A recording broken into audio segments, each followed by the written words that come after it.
Сборная Грузии уступает Испании на выезде 0-2. Неприятный результат, но вся борьба впереди. Сейчас расскажу, почему не стоит унывать. Погнали!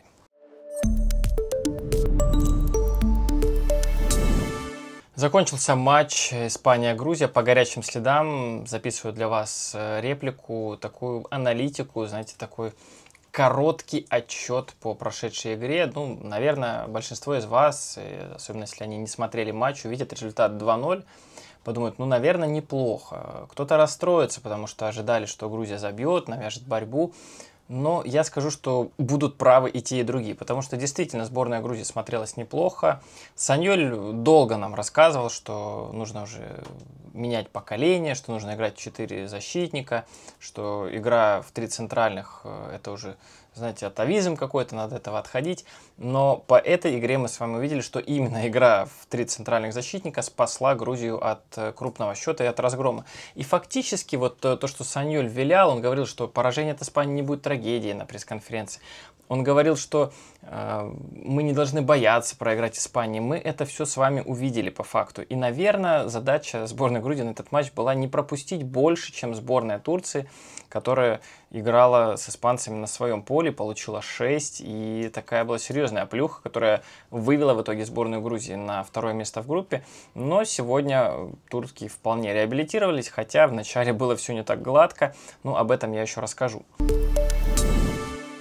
В начале выпуска хотелось бы передать слово Ираклию, который уже был героем одного из моих видео, и он сегодня оказался прямо у стадиона в Эльче, правда без билета. Но давайте посмотрим его приключения и удалось ли ему в итоге попасть на стадион. Приветствую, Сандро, приветствую, друзья. Мы в Эльче.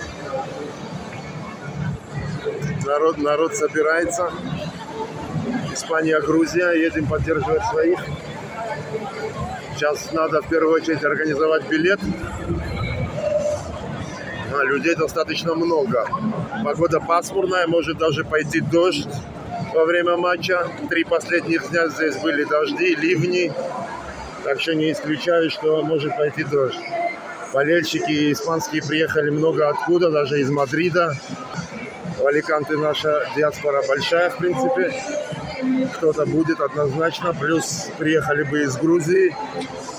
По игре что могу сказать? Нужно забивать первыми.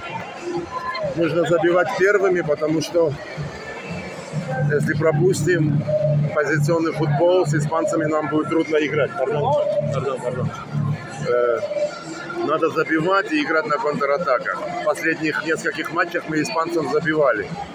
Так что, в принципе, я в это верю. Давайте начнем с состава на матч сборной Грузии, а вы начните с лайка и вашего комментария. Пока вот смотрите, слушайте мое мнение о прошедшей игре, напишите, что вам понравилось сегодня в игре сборной Грузии. Давайте посмотрим состав. Ну, наверное, я не скажу, что меня здесь что-то удивило.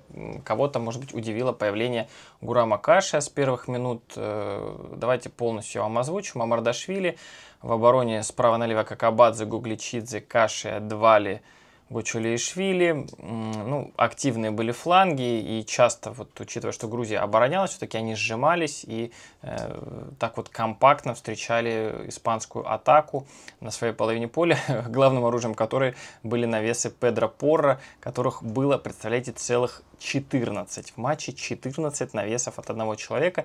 Ну, про Педро мы еще с вами поговорим. Дальше в центральной линии Миквабишвили, Кучурашвили, Китаишвили. Я не ожидал появления Миквабишвили, признаюсь.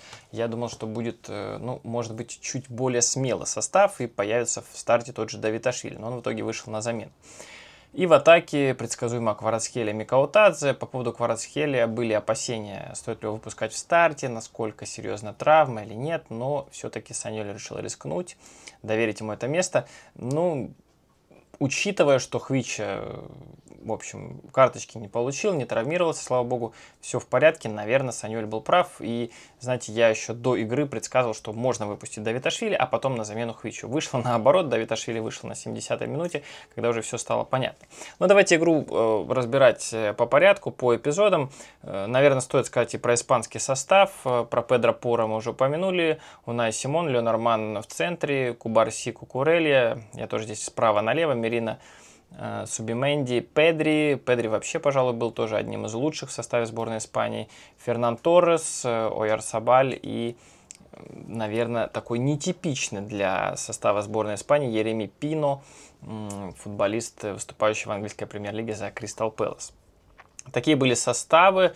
Были высокие ожидания у болельщиков сборной Грузии от этой игры. Надеялись, что Грузия навяжет борьбу. Кто-то писал там, что у него есть какое-то провидение, что Грузия должна выиграть сегодня. Но, к сожалению, все было гораздо проще. Ну что, не прошло и 2 минуты, билет организовали, 50 евро. Прям провел меня человек. Идем на стадион. Вот наши разминаются. Сейчас сделаем пару видео. Стадион в Эльче. На удивление, блин, очень такой атмосферный.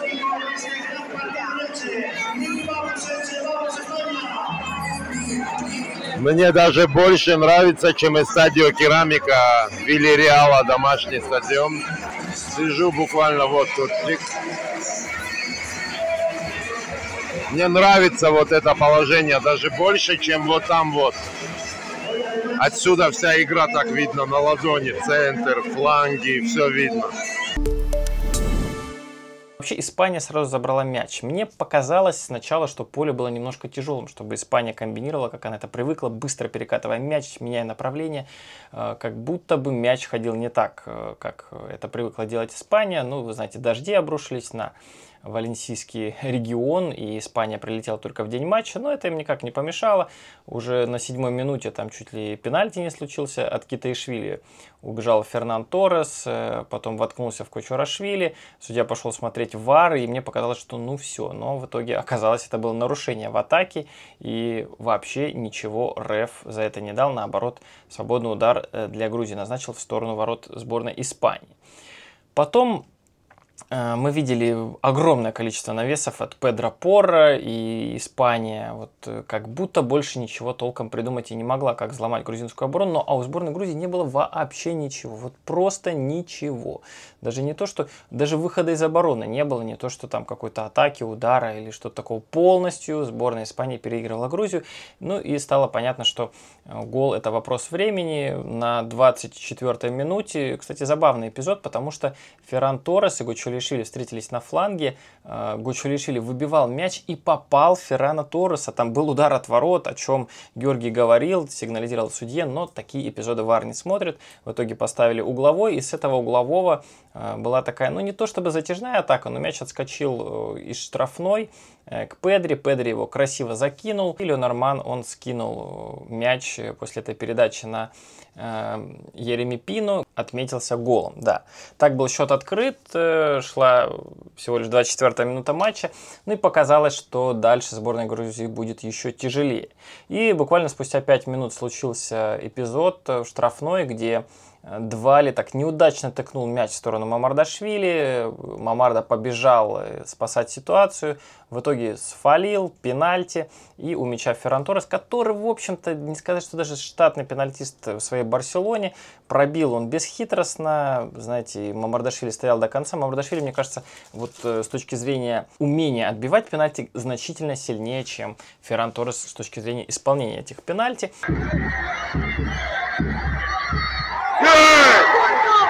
Никто правила не нарушил, перебивать не нужно было. И в итоге вот такой сейф Мамардашвили. Был такой полуудар, полунавес от Педро Порро, который Мамардашвили тоже вытащил. И, в общем-то, тайм так и закончился. И за весь тайм, ну что можно отметить, наверное, забег Хвичи-Кварацхелия, который был прерван в центре поля. И больше у сборной Грузии ничего не было. Давайте немножечко я про статистику скажу. По первому тайму, конечно, шокирует, наверное, статистика владения мячом. 82-18. Представляете, 82% Испания владела мячом. Удары по воротам 11-0, голевые моменты 4-0. Два сейва Мамардашвили, о которых я сказал, по угловым 6-0. Передачи 390 на 92. Ну, короче, Фактически игра в одни ворота, я ждал каких-то замен от Саньоля, хотя, с другой стороны, как будто бы 1-0 неплохо. Но игра была очень спокойной, я не знаю, что могло ее взорвать, может быть, какой-то проход 1 в 1 сумасшедший, если бы оторвался кто-то из футболистов сборной Грузии, тот же Микаутадзе или Хвича. Но так плотно действовали испанские защитники, что, ну, не знаю, может быть, стандарт какой-то мог сыграть. После первого тайма все-таки Испания другой уровень. Контролируют больше мяч, прессингуют больше. Но как бы у нас и момента не было. Даже полуголевого, я сказал бы, я не знаю. Уровень чувствуется, но верю, что наши могут забить. Могут. Почему не в последних играх забивали мы испанцам? Главное не пропускать второй. Если мы второй пропустим, то все, это уже похороны. Там уже и третий будет недалеко. Георгий молодец, спас нас, пенальти отбил. Подарил надежду. Все-таки разница футбола чувствуется. Что их игроки играют все на топ-уровне. Скорость принятия решений, контроль мяча, как они прессингуют, как они мяч держат. Но большая разница, большая разница. Ну что, верим в сборную Грузию. Победа, это уже кажется фантастической, но хотя бы очко забрать отсюда было бы хорошо. Ну, или минимум не проиграть крупно, максимум забрать очко.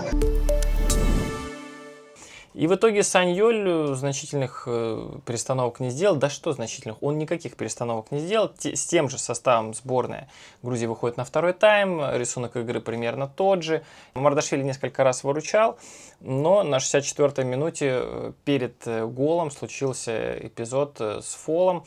Ну, знаете, наверное, так от границ штрафной было 5-6 метров.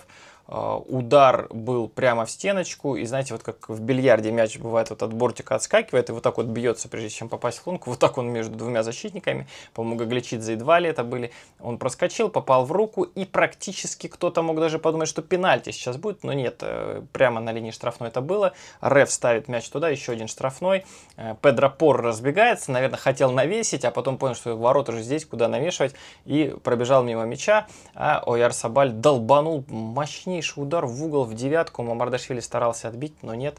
В итоге счет 2-0. И как будто бы здесь стало все понятно. Знаете, как в театре, вот после этого гола прозвучал звонок, и второй акт закончился. Третий акт называется «Замена», потому что вот за 11 минут их произошло сразу 7 штук. И в том числе в составе сборной Грузии ушли Микаутадзе, Китаишвили, Кварацхелия, вышли Давиташвили, Гагнидзе, Квернадзе.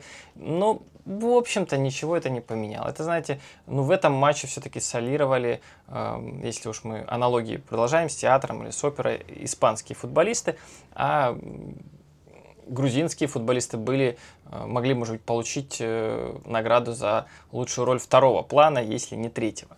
К сожалению, так, и это стоит признать.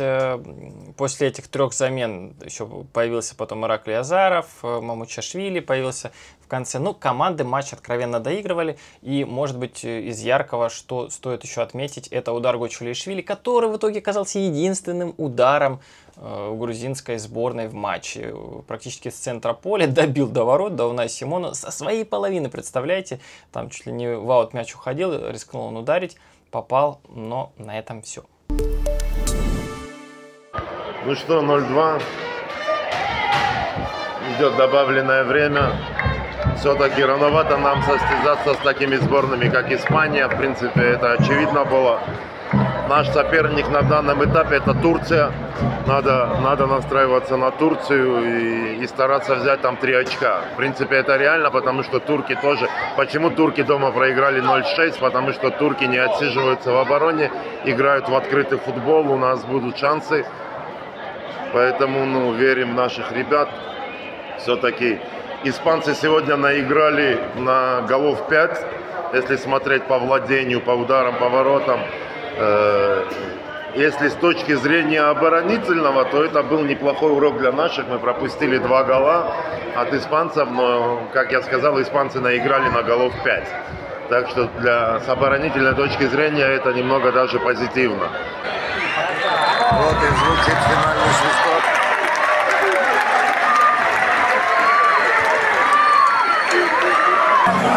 Это для Топурии включили эту песню. Братья Топурия присутствуют на стадионе. Вот. Где-то там они сидят в випах.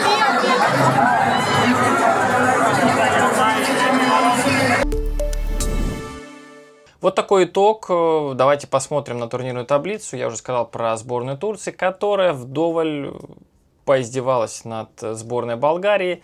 Победа со счетом 6-1 после сложного начала. Там потом было 3-1, потом еще 3 мяча забили. И болгары теперь, наверное, уже потеряли все шансы, а турки подходят на позитиве к матчу против сборной Грузии. Но им теперь нельзя ни в коем случае проигрывать, а Грузии нужно обязательно побеждать, потому что если Турция еще здесь выиграет, то отрыв будет 6 очков, и можно потерять вообще все шансы на чемпионат мира. Друзья, вот такие расклады. Я буду здесь, в Турции, на матче Грузия-Турция. Обязательно будет репортаж, будет превью, все будет подробно. Если вы здесь тоже будете, пишите в комментах. Обязательно встретимся, увидимся, с вами пообщаемся.